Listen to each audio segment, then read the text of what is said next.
Let me hit record here. You'll probably get like a message up on your screen. All right, so you guys can see my screen here. Welcome to part 2 of Law Day. We are very lucky to have 2 incredible speakers with us here tonight. The first is Tracy Apria, who is a litigation paralegal. And the second is Patrice Perkins, who is an attorney who works in entertainment law and intellectual property. So we are very excited to have both of them. So I'm going to read a little bit of the bio. You can see it here as well. And then we'll get started with Tracy. So Tracy is a registered paralegal and has 30 years of paralegal experience and been working in the legal field for over 37 years. She is a graduate of the South Suburban College in 1994 and a Phi Beta Kappa member. She is a PACE registered paralegal, having received this designation in May of 2007 after successfully passing the Paralegal Advanced Competency Examination. Ms. Apria currently focuses her work in the areas of casualty litigation, commercial litigation, dram shop litigation. Whoops, you guys can mute yourself. Let's see. Okay.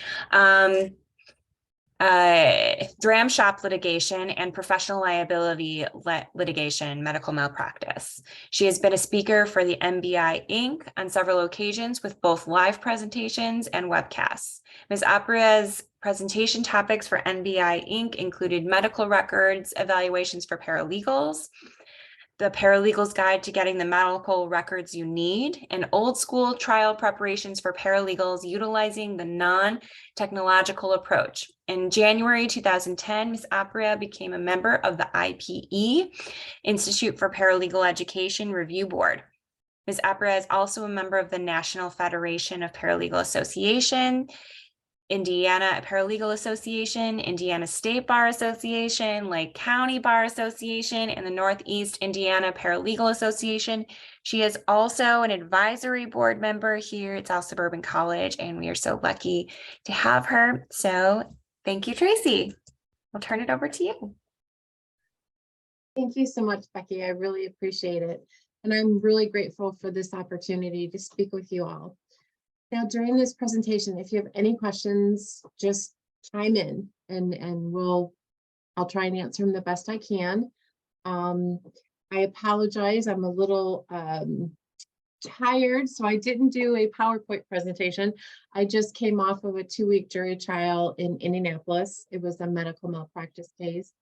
And I'm prepping now for a 2-week trial in Fort Wayne. That's also a medical malpractice case.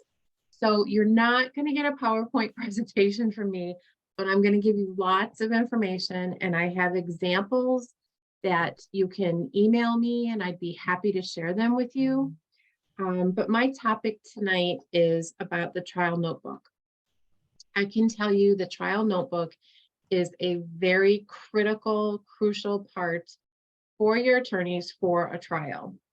It's definitely evolved over the past 30 years. Technology is one of the reasons why it has evolved.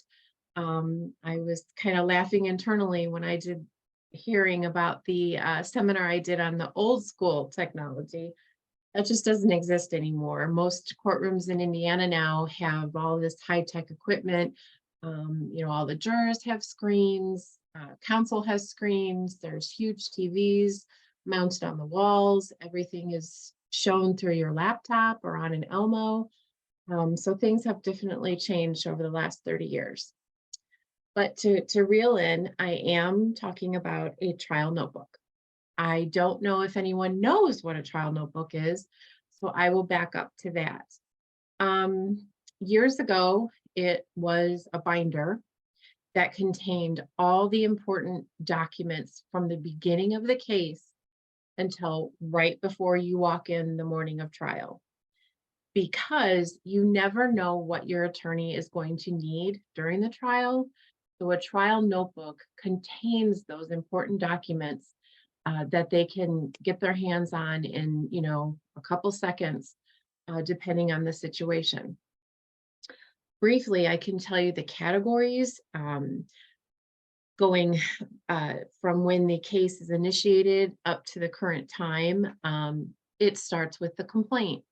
It starts with the answer to the complaint. If there's any amended complaints that are filed, and of course, your answers to those. And I apologize, I need to back up a little bit. I'm speaking from the defense perspective. I've done defense my entire career, so I guess I'm a little jaded because of that. But if you're on the plaintiff side, it's the same thing, just you would have, the complaint and your amended complaint and whatnot. So just keep that in mind when I'm speaking, that I'm programmed to think defense. So bear with me. So getting back to that,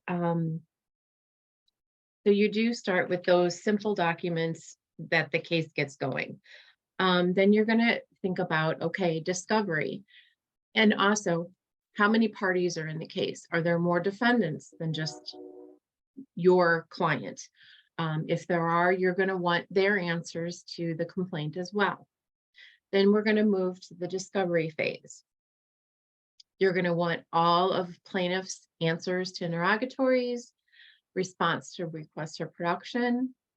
I do not recommend putting in the actual documents that were responsive to the request for production, because you will learn, if you don't know already, those can get very voluminous.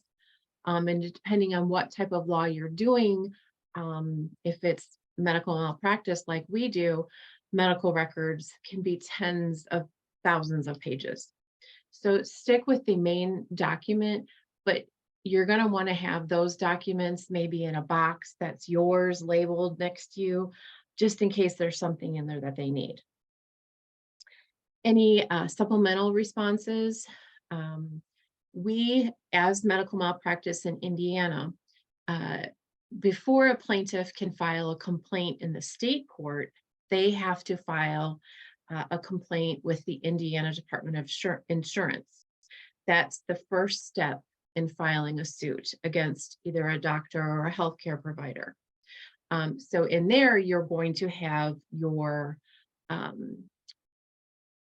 discovery that was issued during the I-do-I, which is the Indiana Department of Insurance stage. And then once it gets to state court, if it does, then you're going to have your state court discovery. So you want to have both. They might be duplicative, but even the slightest little change or omission by plaintiff's counsel could be important. So make sure that you have both sets if both sets were served. Our firm does, as regular routine, we do serve the discovery in the state court action. Some attorneys don't. So it's just, you've got to learn what your law firm does and what your attorney likes. So you're going to have your discovery responses. Like I said, don't add the responsive documents to the binder, just keep those separate. Then the next step is going to be depositions. So depositions can be short.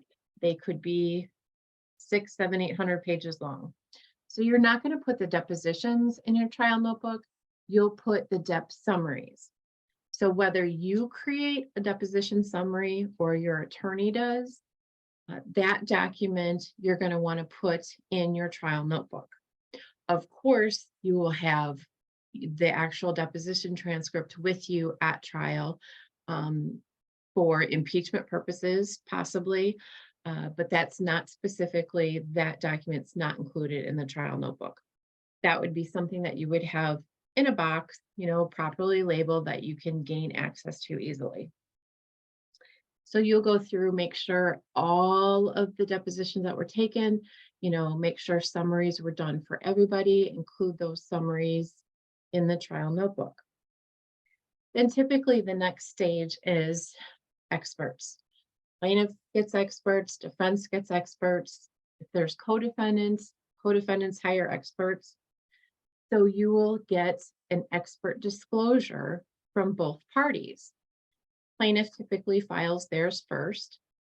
So when a plaintiff identifies an expert, In their disclosure, they're going to provide you with their expert's name, information as to what the expert is likely going to testify about. And then you usually get the expert's CV or curriculum vitae.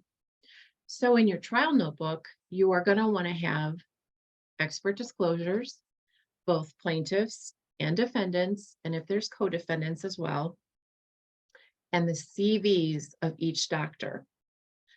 Now, our firm does a background check per se about testimony.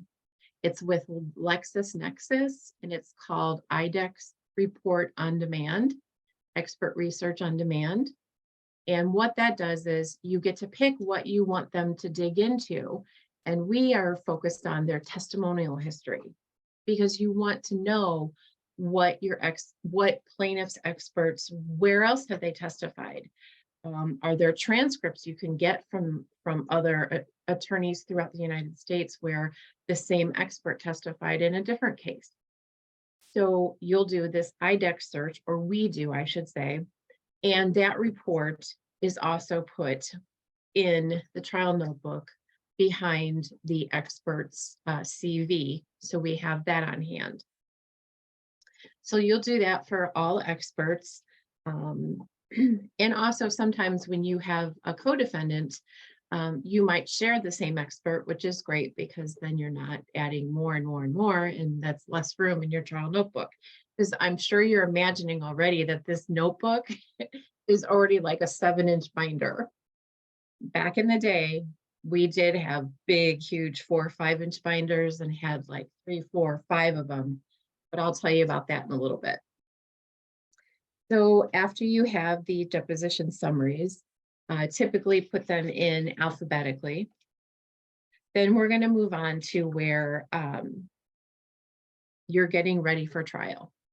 You're doing your proposed jury instructions. You're doing your proposed issue instruction. You're doing your final jury instructions. A lot of the courts now, judges will give you the court's instruction that they issue in every case. Those are things that you must have in the trial notebook as well, because at the final pretrial conference, those documents are going to be discussed. They're going to be, if there's some jury instruction you want, but plaintiff doesn't want, or vice versa, that's most likely going to be discussed at the final pretrial conference, but it also might be pushed till right before jury selection, depending on the timing the judge has for you. I can say the last 3 jury trials I've had, we did iron out all issues and all objections and whatnot pertaining to jury instructions at the final pretrial conference, which is helpful because that's one less thing you have to worry about the first day of trial, which the first day is overwhelming. The judge will most likely ask the parties to work on a joint issue instruction. That, once both attorneys have worked together, you are also could be involved in this as well. Once that joint instruction is put together, it is filed with the court. So once you get that file marked copy, I'd put that in your trial notebook as well. Then we also need to talk about motions in limine. Most attorneys have their standard motions that they do for each and every trial. This also is something that is heard at the final pretrial conference, and both sides can argue why their motion should be in and why their motion shouldn't be in, and so forth. Once that is done, typically in Indiana, the judge rules on the motions, and he or she will decide whether, if plaintiff's number 1 is granted or it's denied. It's great to have like a little cheat sheet that you can put in front of either plaintiff's motions or defendant's motions and list them out, the numbers, and you can put, granted, denied, or under advisement. This way, when you're getting ready for trial, or you're in trial and an issue comes up and your attorney says, hey, what about our motion in limine number 4? I forget what happened with that. And you can quickly look at that and go, oh, judge granted it. And that's helpful to your attorney. Now, I'm going to talk about now some other documents that are important that you're going to create for a trial notebook. Something that is very important for my attorneys is a trial calendar. And you just, you look at a month before your trial starts and then the time period you're in trial. So the one I'm working on right now, I have the entire month of May on a calendar, and you list out the days you're going to be in trial. And then the weeks before, you can put deadlines in on the calendar. You can color code them so your attorney knows, okay, yellow means that's people who are testifying. Green means those are deadlines issued by the court that we have to make sure we don't miss a deadline. And these colors, I'm actually looking at mine for my next case, and that's the color coding I used. And you can also, hopefully, when you're working with plaintiff's counsel, typically we ask, hey, do you know your lineup for trial? If you do, if you could share that with us, and then we'd be more than happy to share with you our lineup. If the attorneys get along and this can happen, which all stars have to align, I'll tell you that right now for this to happen, but it's helpful because you can put then on the calendar, okay, Monday's jury selection and openings. Tuesday, oh, plaintiff said, Dr. Adams is going, and you can plan out plaintiff's case. And then the next week is, of course, going to be defense's turn to get up and put on their case. Then you'll know when your experts can come in, when your client is most likely going to take the stand, and you can plan out the whole jury trial. Of course, it all depends too on what things happen in the courtroom. There might be some delays that you just cannot figure in, and that's understandable. But that's why this calendar is just ever changing. But I can tell you, every time I make a change to it, I print it in color, and I give it to my attorneys. This case that I'm working on now, that's going to trial on the 15th. I'm probably changing this calendar every day or every other day, and I print a new copy, go to my attorney, give it to them, grab theirs, see if there's anything handwritten I should add to the new one, and take away the old one so they know exactly what's going on, what deadline, who's when, who's where. It's an important piece of paper that you definitely want to keep with you every day. Also, I apologize if I'm talking too fast. I'm trying to cram this into my 30 minutes. And again, if you have questions, I'm looking at the Q&A, or, you can feel free to just shout out. The next document that I think is very, very important for your trial notebook is the cast of characters. This form has changed over the years. I have to say the current form I use I like it a lot, but you list out the name. There's 2 columns. There's names and then what role they play. And this document, you want to put down everyone's information, their names, their emails, their phone numbers, cell numbers, office numbers. So then you have this one document with you through trial that you can refer to in case you need to get a hold of someone. You want the court's information on here. At your final pretrial conference, you'll get the court reporter's email. You'll get the bailiff's cell phone number. Put it on this cast of characters. I have everything from our client's information to our insurance adjuster, to plaintiff's counsel, to all of plaintiff's experts, to our experts, any other treating physicians that might be called during the trial, And two, on this document, you can make a notation as to which of your attorneys, if there's more than one attending the trial, who's going to be handling what witness. This is something new that we've added at my office to the cast of characters. This way they divide and conquer. You know, they know, okay, I'm taking these three, you're taking these three, we're good to go. And they're witnesses, definitely witnesses, lay witnesses that you might be calling. It's so handy to have their cell phone numbers right there if you don't already put them in your phone. I've also do dram shop. So we have a lot of bar employees that maybe are not current employees anymore. So I have to be able to get a hold of them if the schedule changes for court, when they're going to testify. There's a lot of hand holding in those type of cases. And even though you do serve them with a subpoena, you still have the chance that something might happen. So you want to stay in touch with them. So having their contact information is very, very important. And let me backtrack, and I apologize again. If you serve any subpoenas on anyone to testify, those definitely too would go in your trial notebook.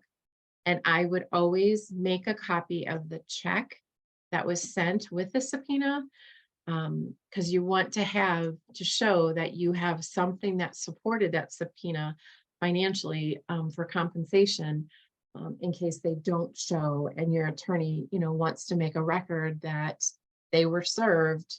We have the check, a copy of the check, and either the certified mailer or the affidavit of service to show that the witness was served and they failed to appear.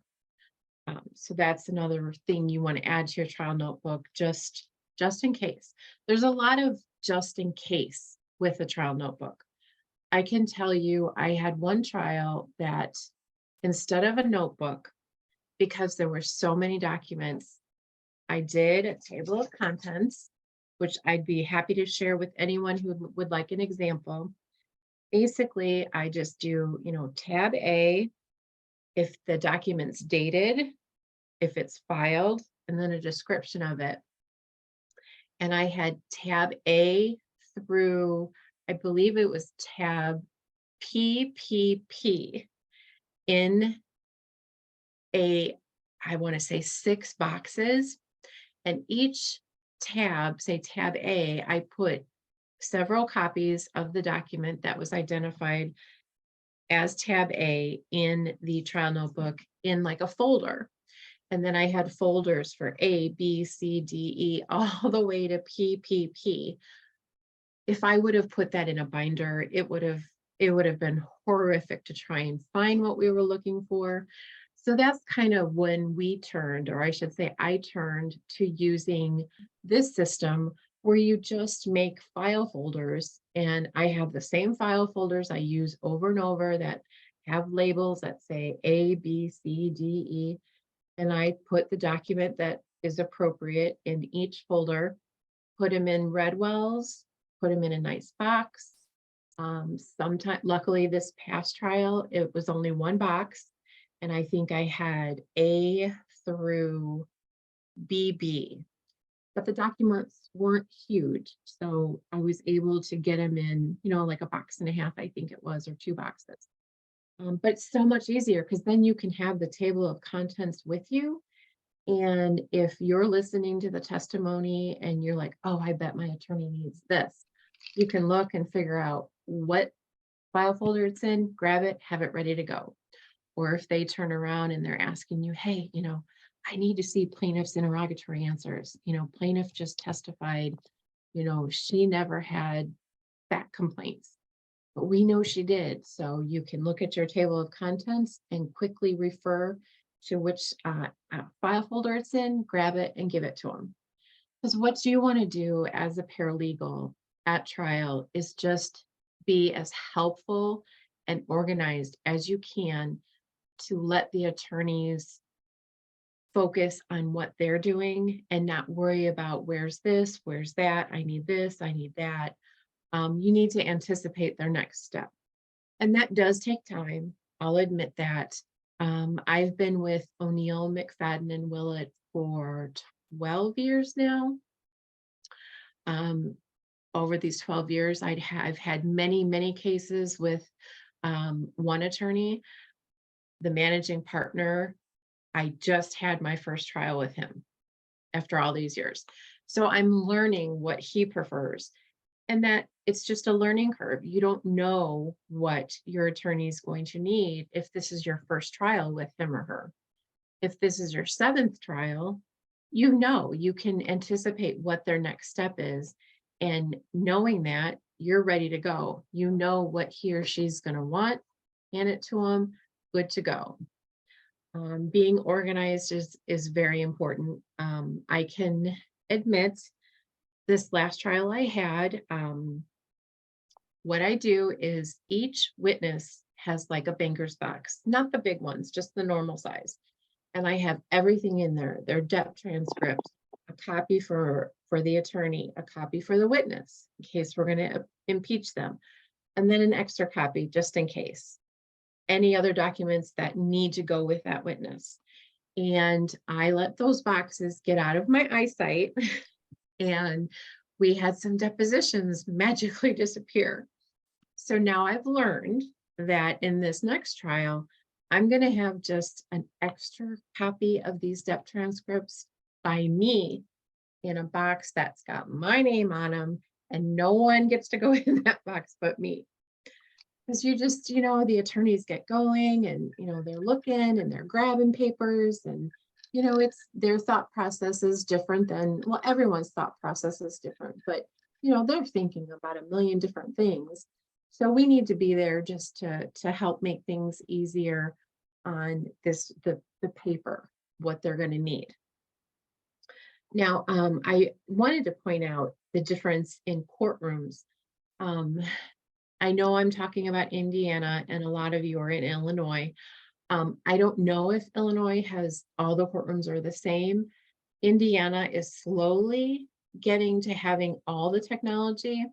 The last trial I was just in, everything was electronic. They did not want paper copies of anything.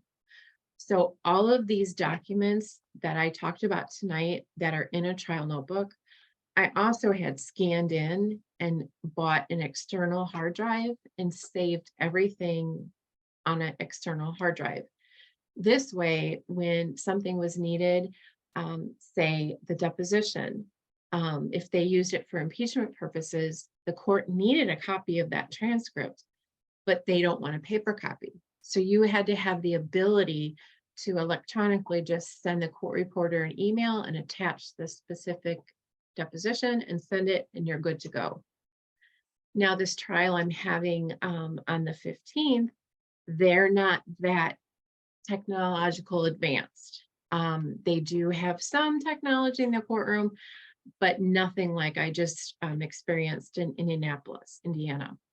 So this time you do have to have the paper copies. You do have to make sure you have everything with you. The last trial, the court reporter did not want the original transcripts.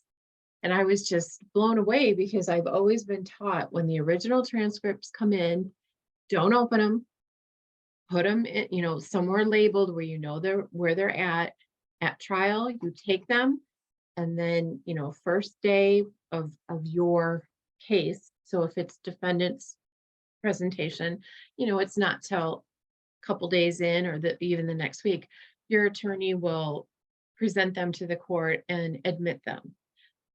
This last case I did, don't do that, because they don't want any hard copies. So you've got to learn where you're at, what their rules are, what they like. Sometimes that does require you to make a trip down to wherever you're going to be for trial, and meet with the courtroom staff. Look at the courtroom, figure out what are you going to need, where are the tables at, what technology do they have, do you need to bring in an Elmo, do you need to bring in a screen? Hopefully these days everyone has televisions on the wall, so you can just HDMI cord, but then you got to make sure you have an HDMI cord that's long enough. I had a case a couple years ago where we literally had to buy like it was crazy, like a 40-foot HDMI cord, because the way the courtroom was set up and where the TV was, it was so far away from counsel table. So we had a cord that was just basically just like a snake all around the courtroom floor hooked up to the TV. So those are things you need to think about when you're getting ready for trial, and knowing what courtroom you're in, what they have, what they don't have, and so forth. And I'm looking at my timer and I'm down to 1 minute, 30 seconds. So I just wanted to ask, does anyone have any questions for me?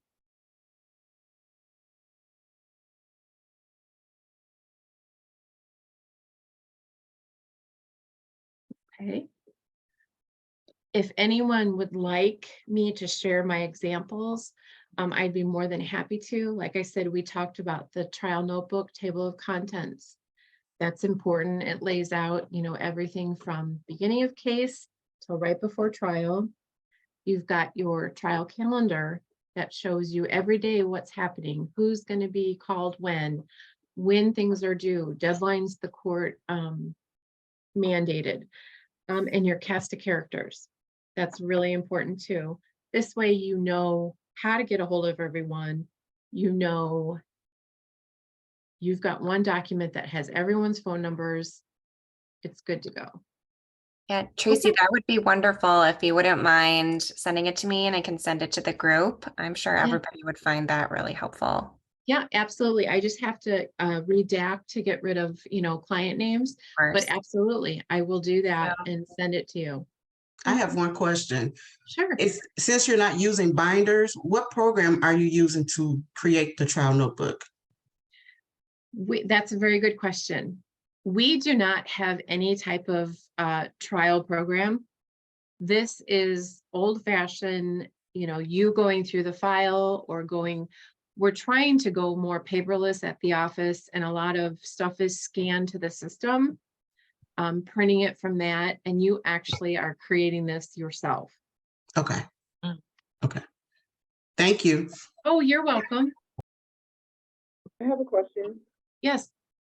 Hi, thank you so much. I really appreciate and respect all of your wisdom and experience.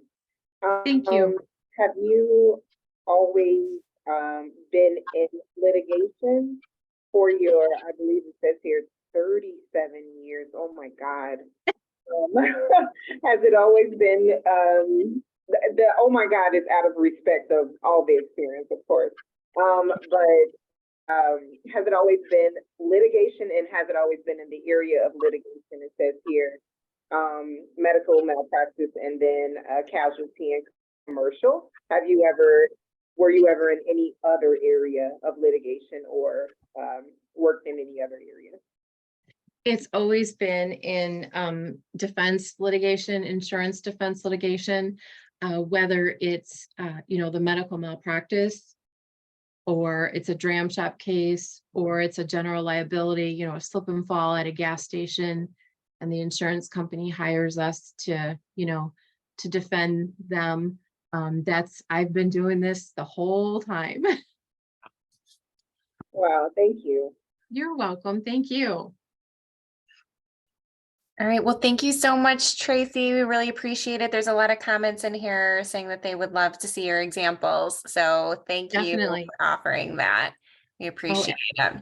Absolutely. And,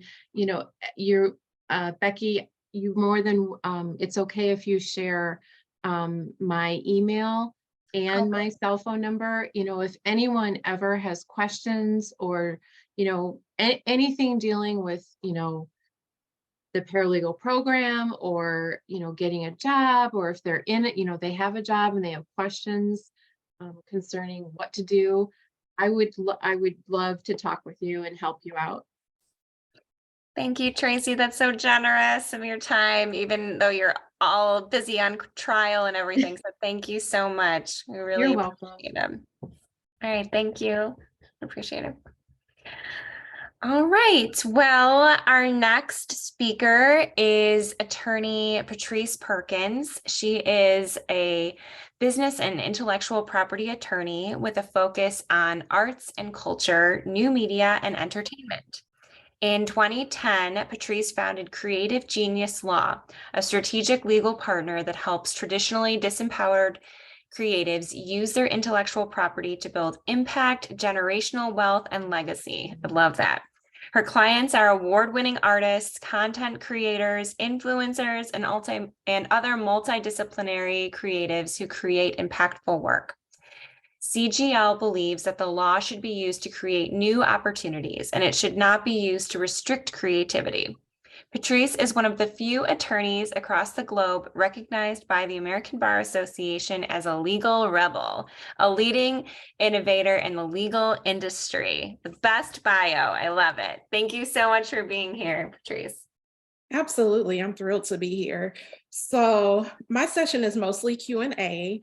I'm going to give you all a little bit of a background around how I got here, and then from there, we'll just open it up, and I want you to ask as many questions as our time will allow.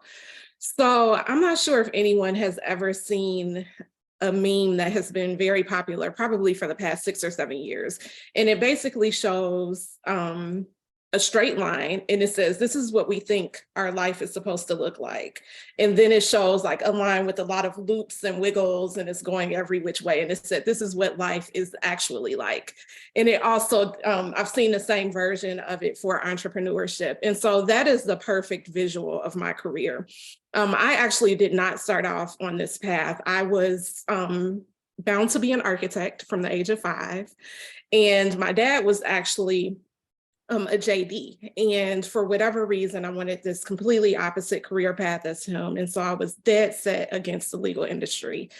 In my junior year of undergrad, I decided, light bulb moment, I want to actually be a lawyer. And so when I went to law school, I actually was on the health law track, and I mention that because I know that some of you may be very clear on what path you're interested in already within your paralegal careers. Some of you may not know, and not knowing is absolutely okay. So I was working this health law track in law school. Meanwhile, outside of law school, I was employed by initially a small law firm with just 2 attorneys, and I supported them as their legal assistant.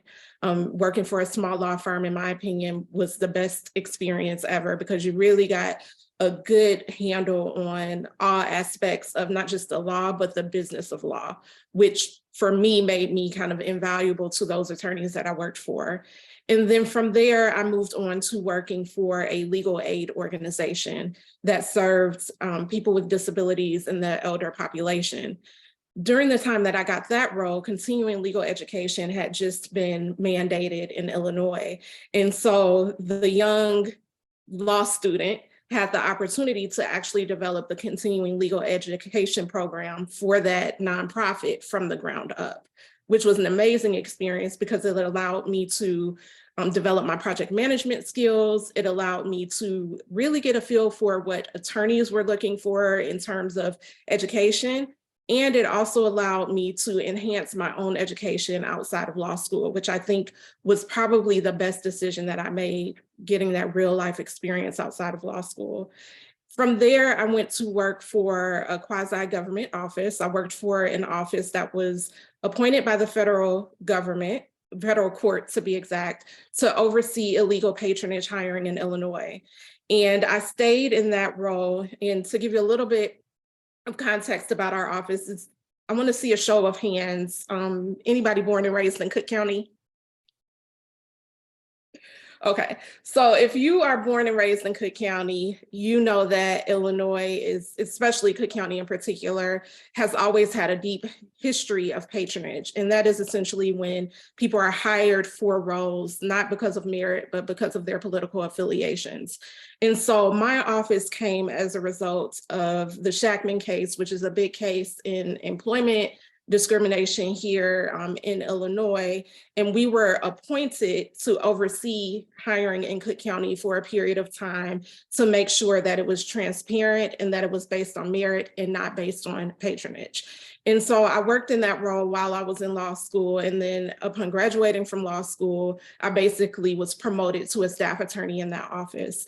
And so it was while at that office, I was really trying to figure out what my next was.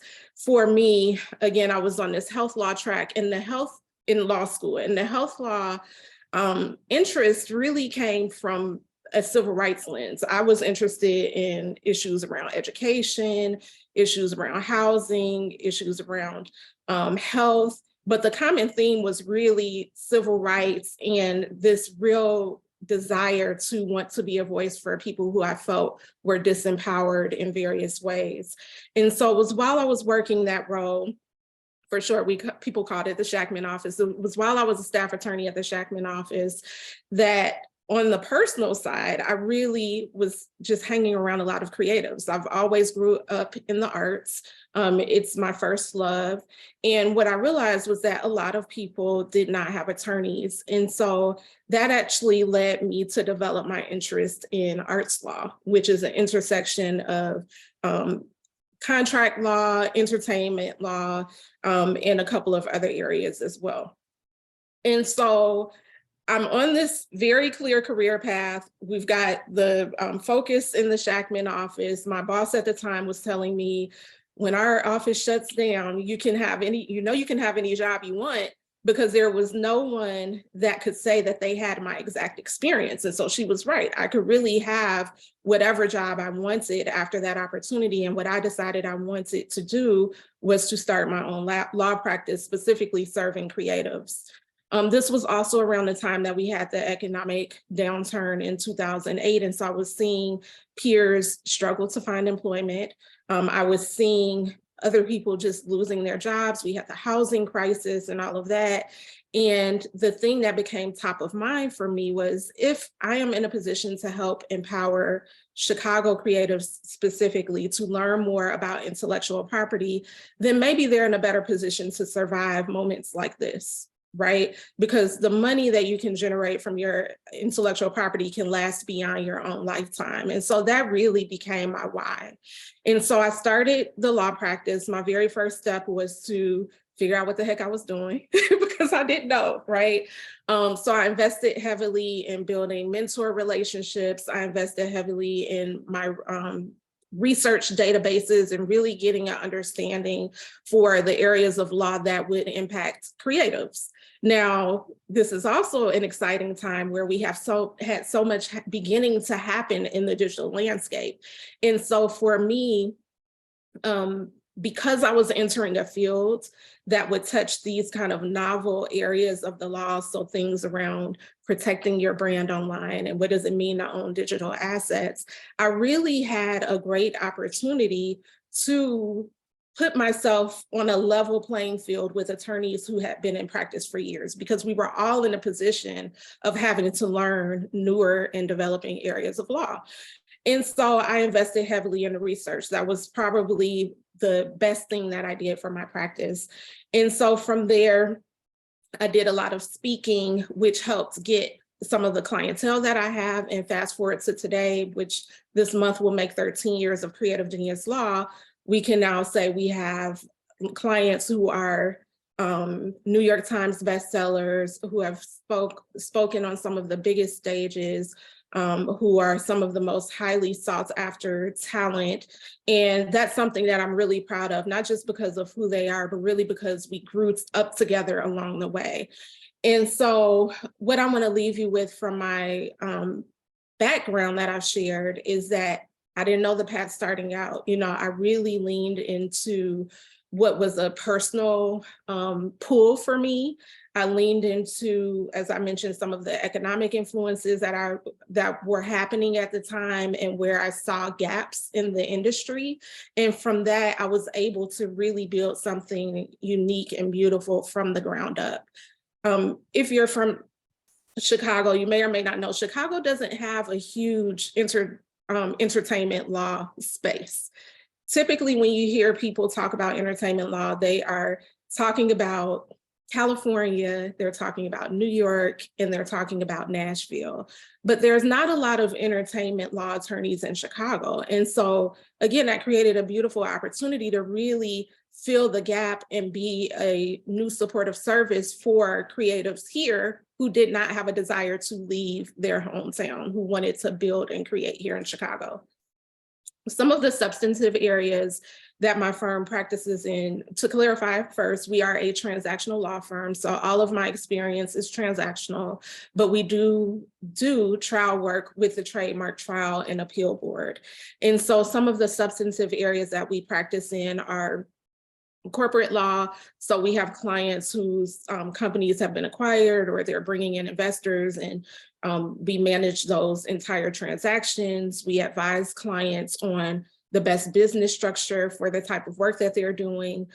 A large part of my work is actually contracts and deal negotiations. And so with the deal negotiations in particular, we have to be able to move fast. We have to be able to understand how each separate contract connects to another. So kind of understanding the big picture, even though we may be working on a single deal at the time. And for us, our deals may be a publishing agreement, they may be a talent agreement, a speaking agreement, it might be an advisor agreement. Some of our clients are very prominent, and so they are starting to get requests to serve as advisors for certain startups. And so we are reviewing and negotiating what those advisor agreements look like, and overall, any sort of contract that comes up in their day-to-day business. So we do have things like vendor contracts that we're reviewing. We're advising on their employment agreements and employment matters.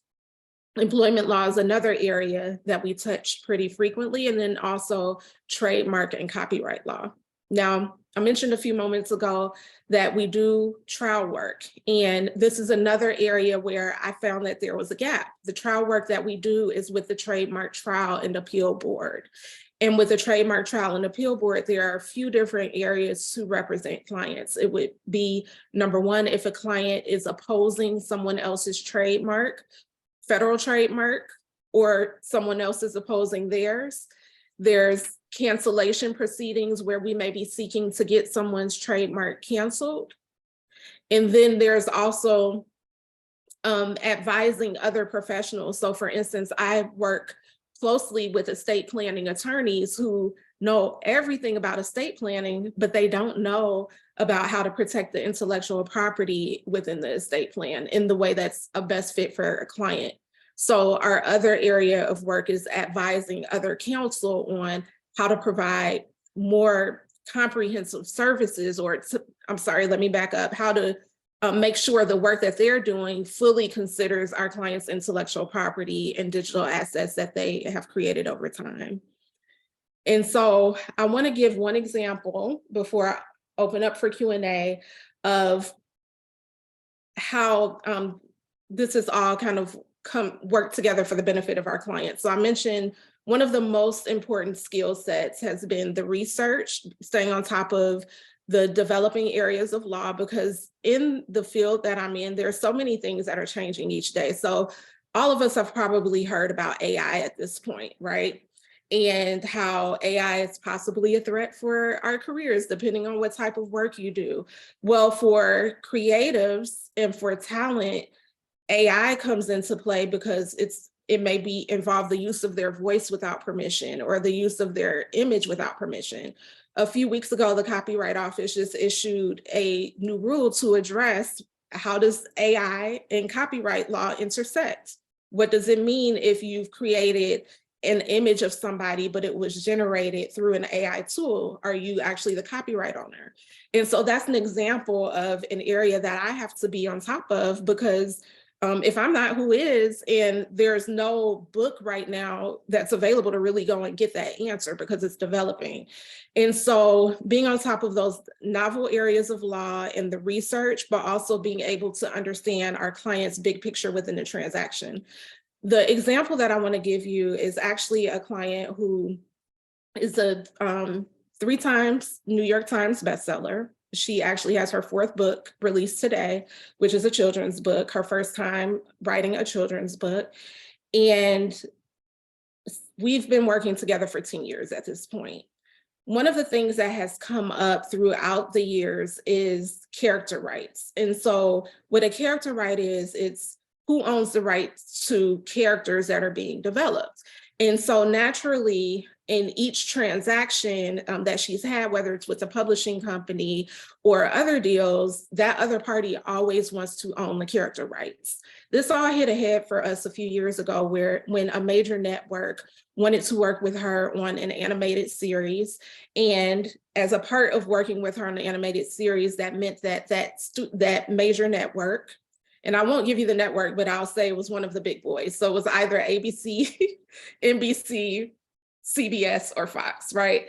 So that major network wanted to own the character rights and the story rights.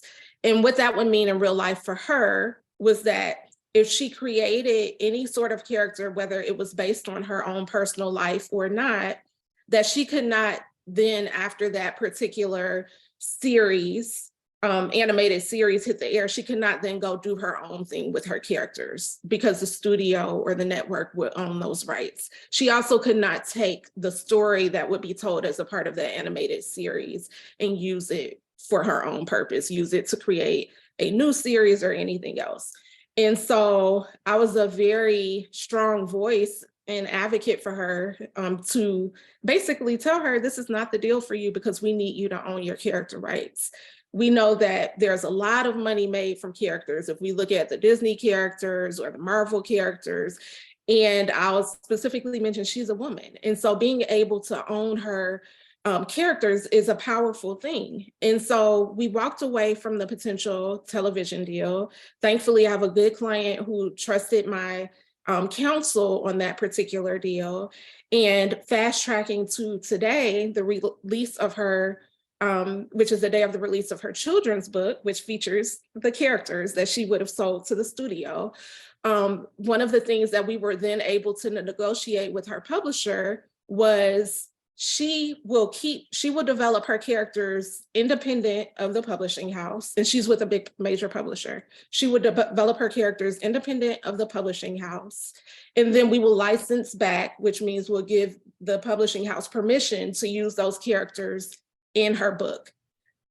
Before we went back and negotiated that, the publishing house actually already had a pending contract for her for this children's book deal. And we said no to that contract. And then we came back and said, but we still want to do a deal with you because we have a great relationship, but here's what it needs to look like. She develops her characters independently, we'll license them to you, you'll get to publish them in the book, but then she'll get to do whatever she wants. And so now she fully owns her characters. She still has the major publishing deal. She will have plenty more television opportunities that come her way. And now we're in a position, even stronger position, to turn away those opportunities that are not a fit because they don't allow her to keep ownership of that piece of her intellectual property. And so that was the result of being able to really see the impact of each individual transaction on the client's big picture, and to really start from the end goal and reverse engineer. And so I'll leave it with that. And if you guys have any questions about my work that I do or who makes up my team, I'd love to answer your questions.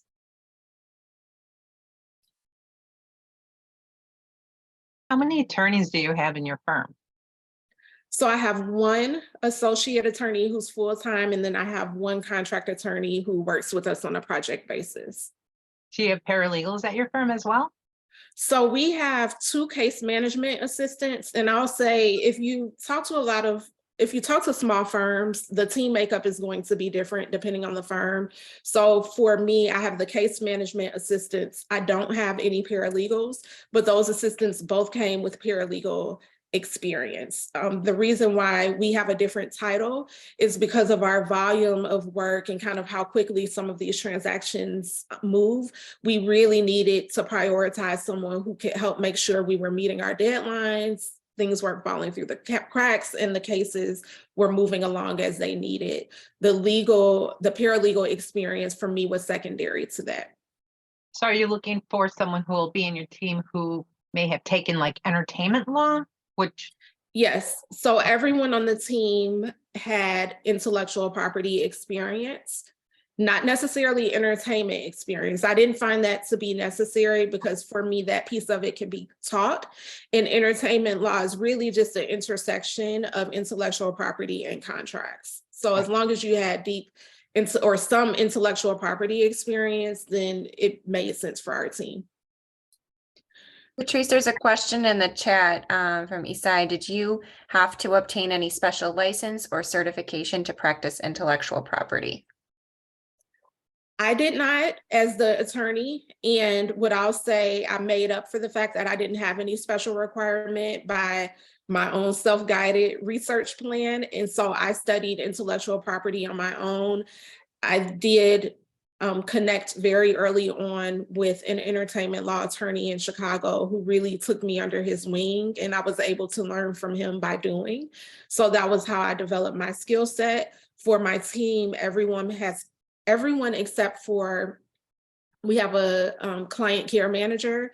Everyone except for our client care manager came with some level of intellectual property experience, and there were certifications that they were able to get that carried weight in the hiring process. Hi, how are you? I'm great. How are you? I'm good. Thank you for asking. I came in late. One of my classmates told me to jump on. I was studying. I'm thinking about being an entertainment lawyer. And so what I wanted to ask, which I was kind of piggybacking off of the first question, if I wanted to be an entertainment lawyer, would I have to pick which type of entertainment to focus on, or could I just focus on all aspects being an entertainment lawyer, as long as it's, in entertainment or in the realm of entertainment?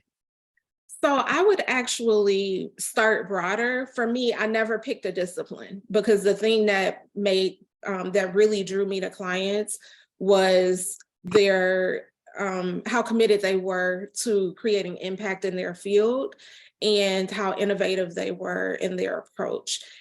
I also noticed that you may work with a person in one particular discipline, and then 3 years later, they're in another discipline, because that's how creatives are. So I had a client who started off as a art gallery owner when we first started working together. Today, she's a pastry chef.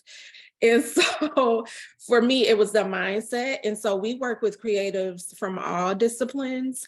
And I find that it works really well, because you also learn from those different disciplines. And you don't just learn how certain standards may be different in the disciplines. I even learned how budgets are different depending on what discipline you're dealing with. Budgets are different for different types of deals. So I would say starting out, it's fine to kind of move within different entertainment fields. And then you may find that there's one or two that deeply resonates with you, and then you can narrow it down from there. But that experience across different entertainment fields is going to be invaluable. Thank you.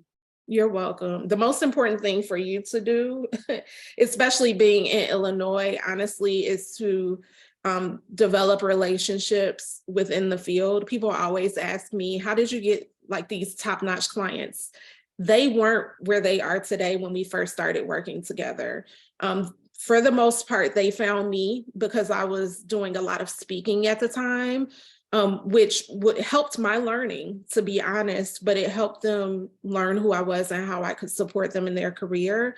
And I was willing to work with them before anybody knew who they were. I really worked with my clients because I saw potential, and they were doing work that really resonated with me. And it just so happened that along the way, they became major names. And so that approach for me has really worked, because now the client base that I have is deeply loyal, and we really continue to thrive off of the client retention. We don't necessarily have to always go find new clients. And I think that's really worked well in that way.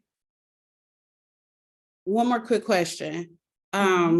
My passion is criminal law. And so I would like to be a criminal attorney, but with my family aspect, I might not be able to be in court, Monday through Friday, or back and forth to court. So with being an entertainment lawyer, how often are you in court? I'm not in court at all, but also my urgencies look different than a criminal lawyer. So for example, and so that means I have to be available. So for example, last Thursday, I got an email from a client. Amazon is filming a new reality show. They want her to be featured in a reality show. And the email was basically like, there's high interest, there's no contract yet. We want to fly her out to film on Tuesday. And this was on a Thursday at the end of the day. So I have to be available for situations like that where I can't tell a major network, hey, I'm not going to work this weekend because I don't work on Saturdays and Sundays. That's part of the life that I've committed to. And that's actually often how things work in entertainment. It's often when a deal comes through, it's very much like a rushed situation. And so you're not showing up in court, but you do need to have the flexibility, or you need to hire someone to support you part-time at least, that can have the flexibility to show up and do what needs to be done in the urgent scenarios like that. I'll also say for just for anyone else who is interested in a criminal law path, there is a deep need for criminal law attorneys within the entertainment space. You know, I'm asked often if I do criminal law. I don't. And so I've had to refer cases out. But if we think about a lot of popular like music artists and talent that are out here, they have their business lawyer on their team and they have their criminal lawyer on their team. Maybe they're not doing anything wrong, but maybe they're in the wrong place at the wrong time. And so that is a very real need in the entertainment industry. I also think there is a need for representation that just doesn't come from larger firms. You know, I think there's real value that comes from working from a smaller firm, because you get to have more of a familial relationship with the client, and the clients really value that. I agree. I worked for a law firm that did sports entertainment, and it was a smaller law firm, and definitely there was a strong bond there between the clients and the team. Yeah. Ms. Perkins, I have a question for you. So you commented that most of your clients, they were in the beginning stages of their career before they were well known. At what point would you advise an individual, a creative, that it's time to take on or to, you know, look for representation? You know, does it require a certain, you know, are they required to be at a certain level? I know you said early on, but their idea early, I think, is very different from what we see on that, in the outside looking in. Do they keep you on a retainer? Like, how exactly, you know, how soon in the process for those people that are just newly established? So not perhaps like not like the young lady who had a business and then switched to another area, but for someone just fresh in entertainment, even for someone, you know, now we have TikTok, and we have a lot of individuals who have come to fame just from, you know, TikToks. When is the right time? That's the $1 million question, because they never, it's never the right time for them, right? If it were up to them, it's never the right time. And from our end of things, we can't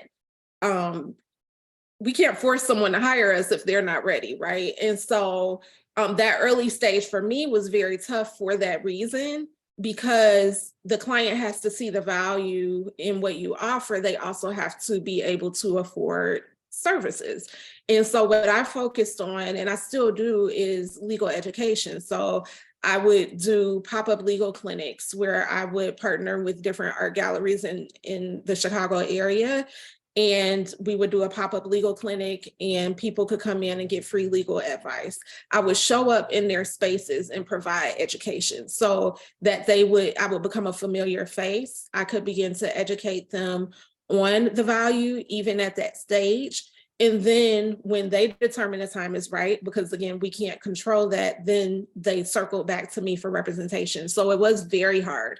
Early on for me, what I ended up doing, the job that I mentioned that I had prior, when I left that job, I was there for 5 years. And when I left the job, my employer actually asked if I wanted to do contract work for them for a period of time. So the first 2 years of my firm, I did contract work for 2 years with my prior employer.